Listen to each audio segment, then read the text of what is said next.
Thanks for joining us on our streaming service, CBS News Colorado, for your First Alert avalanche forecast. I'm your First Alert meteorologist, Callie Zanandri. And joining me now is Brian Lazar, the Deputy Director of the Colorado Avalanche Information Center. Brian, thanks for being with us. No, thanks for having me. Well, Brian, let's start with the big picture first. Where does the snowpack stand right now? Well, as anyone who's been paying attention this winter so far knows, we're well below long-term average.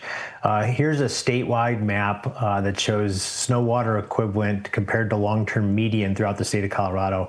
Statewide, we sit at 58% of normal. Things are a little bit better way further north near the Wyoming border, and not so great down in the southwest. So it's been a pretty dry year. Maybe one of the silver linings is we have some company. We're not alone. Here you can see Colorado outlined in that dark box, and you can see most of the western U.S. is sitting at, well below long-term median. So misery does love company, and we can take some solace in the fact that we've got a lot of companions with a terrible snow year so far. As you can see here, we are sitting at this black line, which sits below red, which is the daily long-term minimum. So we're not, that far below the record low, but we are setting records every day now until we get another substantial storm. Now, what are we seeing across Colorado's backcountry right now? Well, since that last loading event from last weekend, the snowpack has started to stabilize and come into an equilibrium with the recent loading event. So you can see that most of the state here sits at moderate avalanche danger. This means natural avalanche activity is unlikely. Some slopes do remain, a concern for human-triggered avalanche, but you can see even more green moving onto the map. And in those areas, we've got generally safe avalanche conditions or low avalanche danger. And this is essentially why you can see the last storm event from last weekend, as expected, led to a big uptick. These bar charts show the number of avalanches per day.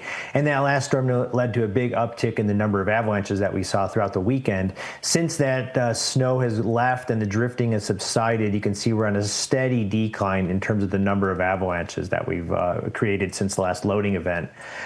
We did see most of our avalanche activity running on easterly and south-facing slopes, and that's because this snow came in and with a lot of pretty strong northerly winds, which drifted the snow even after the snow stopped on Saturday through the early part of this week. So that loaded these southerly-facing slopes, and why that's of note is these have generally been our safer go-to areas where we've been telling people you're less likely to trigger an avalanche. That's really no longer the case since we moved a lot of that new snow onto these southerly facing slopes. So we have to kind of recalibrate where our safe areas are.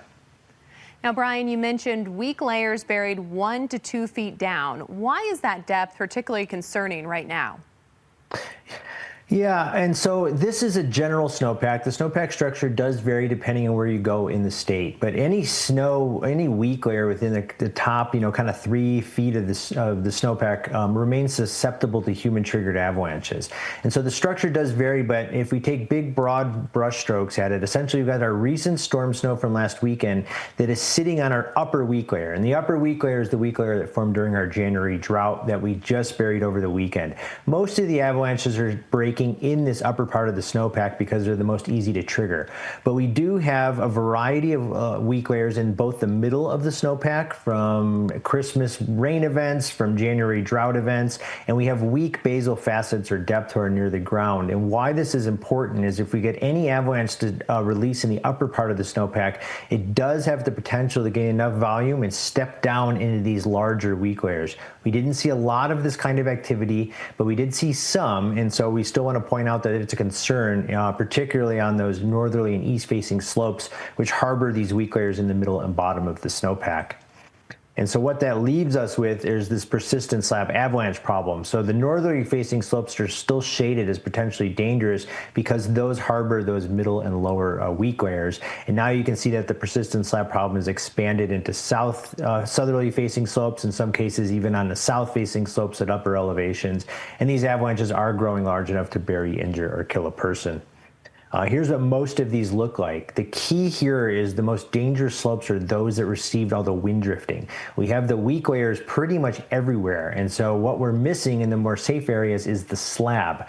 The slab is present in places that received the most wind drifted snow, and you can see that this avalanche is really illustrative of the kinds of avalanches we're seeing.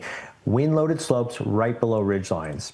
This is all from last weekend. So here's a ridge line. The cornice gives us a really good clue that the wind drifting is going from left to right in this photo. And here you can see in those wind drifted slopes, we had avalanches release. Again, here's one from down near the San Juans, right near ridgeline. You can see highly variable snow depths, a lot of rocky areas right below ridgeline, interspersed with big, fat, plump pillows of snow, and that's where these avalanches released. Now, like I said, we didn't see many of these avalanches step down into the deeper weak layers, but we did see some. Here's a pretty eye-popping one from Mount Baldy near Crested Butte. This avalanche started in those upper weak layers. It ran part way down the path and then stepped into those larger deep weak layers, and it ended up with debris piles, well over 6 feet deep in many places. So these are the kinds of avalanches that we're warning about. These step-down avalanches are going to be most likely on high elevation slopes that face the north and east sides of the compass. Now, if people are heading to the backcountry, Brian, what should they be on the lookout for? Yeah, it's all about the wind. So what we should be looking for this weekend is wind drifting. If you can avoid the heavily wind drifted slopes, you can really reduce the threat from avalanche activity. Here's a good example of ongoing active wind loading up near Monarch Pass. If you see these kinds of wind loading features, you know that the slopes right below these ridge lines are receiving all that wind drifted snow. This wind drifting is what builds those stiffer slabs. That's what creates the avalanche problem. So slopes right below current wind drifting like this are going to be the ones to avoid. And even if it's calm out there, Mother Nature will give you some clues that these slopes have previously been wind loaded. So here's an example out near Crested Butte. You can see all the sculpted snow and snow surfaces. You've got scoured rocky ridges, again with plump, fat, wind drifted pillows. These are the kinds of features that you're going to want to avoid. Here's another one. You can see more sheltered slopes in the foreground of this feature near the pine tree where the ski tracks are. But in the back, again, along this little subridge, you can see the sculpted, textured snow on slopes steeper than about 30 to 35 degrees. These are the kinds of slopes that are going to present that stiff slab over that January weak layer that we want to avoid. Brian, the Colorado Avalanche Information Center works to give people the best, most up-to-date information possible, and you're making it easier than ever to understand the current snow conditions. We are trying, yeah. So we've added a couple new tools to our website so people that haven't poked around recently can find some new features.